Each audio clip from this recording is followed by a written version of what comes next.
Hello बच्चों, welcome to the alert classes. तो ये वीडियो आपके लिए बहुत इंपॉर्टेंट होने वाला है। आप फ्रेशर हैं या ड्रॉपर हैं और आप नीट 2026 का एग्ज़ाम दे रहे हैं, तो ये वीडियो आप ज़रूर देखें और पूरा वीडियो देखें, क्योंकि आपको एक टारगेट सेट करना होगा कि कितने मार्क्स हम लाएं कि नीट में हमारी सीट पक्की हो जाए, या हमें कितनी रैंक आना चाहिए जिससे हमारी नीट में एमबीबीएस की सीट एक पक्की हो जाए। तो आपको अपने ब्रेन में एक टारगेट सेट करना होगा, उसके बाद आपको प्रिपरेशन करनी होगी। तो ये टारगेट आप कैसे सेट करोगे? आप नीट 2025 का स्कोर देखोगे कि किस रैंक फर्स्ट राउंड में, सेकंड राउंड में, थर्ड राउंड में किस रैंक तक बच्चों को सीट अलॉट हुई है, कितने मार्क्स पर सीट अलॉट हुई है। तो ये आप एक टारगेट लेके चलोगे, तब आप उस टारगेट तक पहुंच पाओगे। ठीक है, तो मैं आपको बता देता हूँ एक बार, ताकि आपको पता रहे कि आपको कितना स्कोर करना है। अगर हम बात करें राउंड 1, 2, 3 की कट ऑफ कितनी गई गई है नीट 2025 में, और ये रैंक किस रैंक तक गई है। तो देखिए, यूआर यानी कि जनरल कैटेगरी में आपका जो फर्स्ट राउंड की कट ऑफ गई थी वो 21,190 मार्क्स पे गई थी। ओबीसी में आपकी 21,452 पर लास्ट सीट अलॉट हुई थी कैंडिडेट को।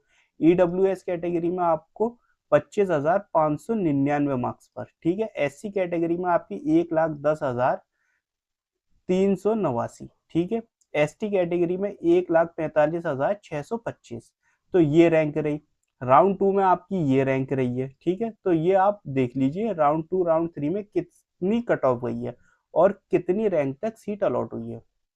तो आप इस रैंकों को टारगेट कीजिए। आपकी रैंक इससे ज्यादा ही आना चाहिए, क्योंकि देखो, नीट 2025 जो था उसमें जो पेपर की टफनेस थी वो एकदम आई हार्ड हुई थी। तो ये रैंकें जो थी इसलिए यहाँ तक गई हैं। ठीक है, तो ये रैंक भी कम नहीं है।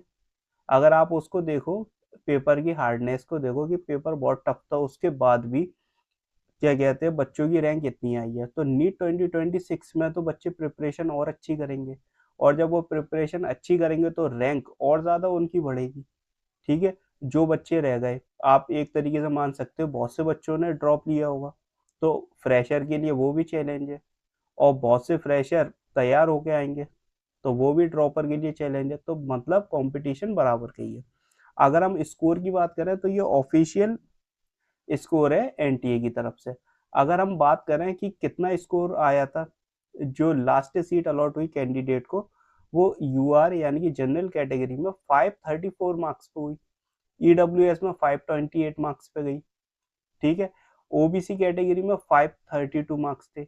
एससी कैटेगरी में 457 मार्क्स थे। एसटी में आपके 426 मार्क्स थे। इसी तरह राउंड 2 में आपके 529, 524 ईडब्ल्यूएस, ओबीसी में 528 मार्क्स थे। एससी में आपके 443 थे। एसटी कैटेगरी में 419 मार्क्स थे। ठीक है, अब देखिए, आप डिफरेंस कोई ज्यादा नहीं आया, कुछ ही मार्क्स का आया है। राउंड 3 की अगर हम बात करें, 527 पर जनरल कैटेगरी में सीट अलॉट हुई स्टूडेंट को। ईडब्ल्यूएस कैटेगरी में 522 पर लास्ट सीट अलॉट हुई। ओबीसी का 527 मार्क्स था। ठीक है, एक मार्क्स का फर्क है, एक नंबर का। ठीक है, एससी कैटेगरी में आपके 441, एसटी कैटेगरी में 415। तो ये स्कोर रहा है। तो ओवरऑल स्कोर आप देख लीजिए कि आप अगर चाहते हो कि एमबीबीएस में सीट आपकी सिक्योर रहे, तो आपको स्कोर इतना लाना पड़ेगा, और आपको इससे ज़्यादा ही टारगेट करना है। तो अब हम बात करते हैं कि हमें कितना स्कोर चाहिए जिससे हमारी एमबीबीएस की सीट पक्की हो जाए। तो देखिए, आपको ये तो मालूम है कि जो टारगेट आपको करना है 550 प्लस करना है, अगर आप चाहते हो कि मेडिकल कॉलेज मिल जाए। यानी कि अगर आप 534 जनरल कैटेगरी में ले आए, ईडब्ल्यूएस में 528, ओबीसी में 532, एससी में 457, या एसटी में आपके 426 मार्क्स भी आ जाते हैं, तो आपकी सीट पक्की है एमबीबीएस की राउंड 1 के हिसाब से। ठीक है, राउंड 1 के हिसाब से अगर आप स्कोर ले आए तो सीट आपकी कंफर्म हो जाएगी। लेकिन अगर आप चाहते हो कि आप एम्स को टारगेट करो, तो आप 600 प्लस लेके चलो, तब आप एम्स को टारगेट कर पाओगे। ओके, तो ये आपके स्कोर थे। तो मैंने आपको बता दिया कि राउंड 1 के स्कोर के हिसाब से अगर आप लाते हो तो आपका मामला पक्का है।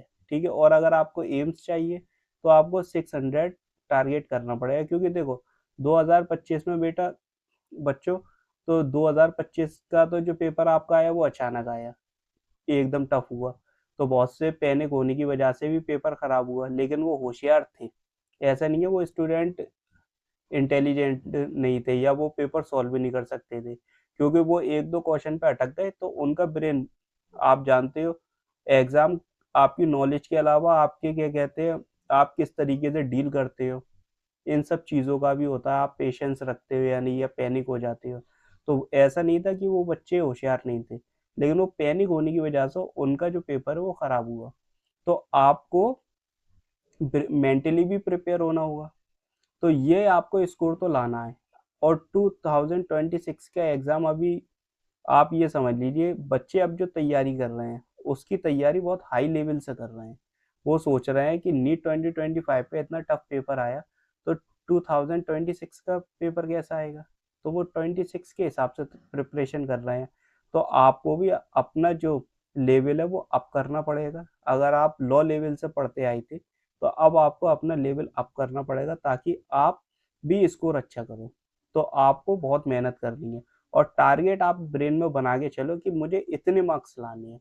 अगर आप 550 मार्क्स के आसपास टारगेट करते हो, तो आपकी सीट तो पक्की हो जाएगी, क्योंकि देखो 534 मार्क्स है। अगर हम बात करें तो देखिए यहाँ पर राउंड 3 में 527 गए, ठीक है, तो ये राउंड ज्यादा फर्क ही नहीं आया। तो आपको टारगेट ज्यादा ही करने हैं, कम नहीं करने, क्योंकि 2026 का जो एग्जाम आएगा वो बच्चे पहले से प्रिपेयर हो, और अब आप भी प्रिपेयर हो। तो आप तैयारी बहुत अच्छी तरह कीजिए, ठीक है, और एक टारगेट सेट कीजिए, एक रैंक सेट कीजिए कि कितना स्कोर करना है, कितनी रैंक लानी है, और कितने स्कोर पे कितनी रैंक आ रही है। तो आप उस हिसाब से टारगेट कीजिए, ताकि आपकी रैंक और इम्प्रूव हो।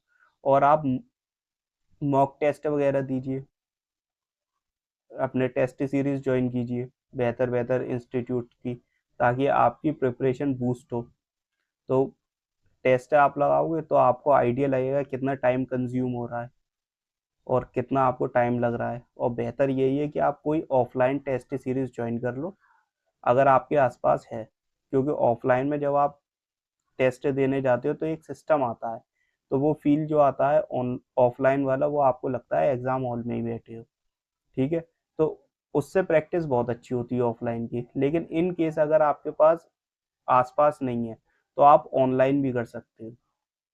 ऑनलाइन में भी आपको आइडिया लग जाएगा कि आप कहाँ वेरी कर रहे हो। लेकिन वो सर्किल वगैरह जो होते हैं यहाँ पे तो आपको टिक करने होते हैं, लेकिन ऑफलाइन में वो सर्किल प्रॉपर होते हैं, OMR वगैरह दी जाती है।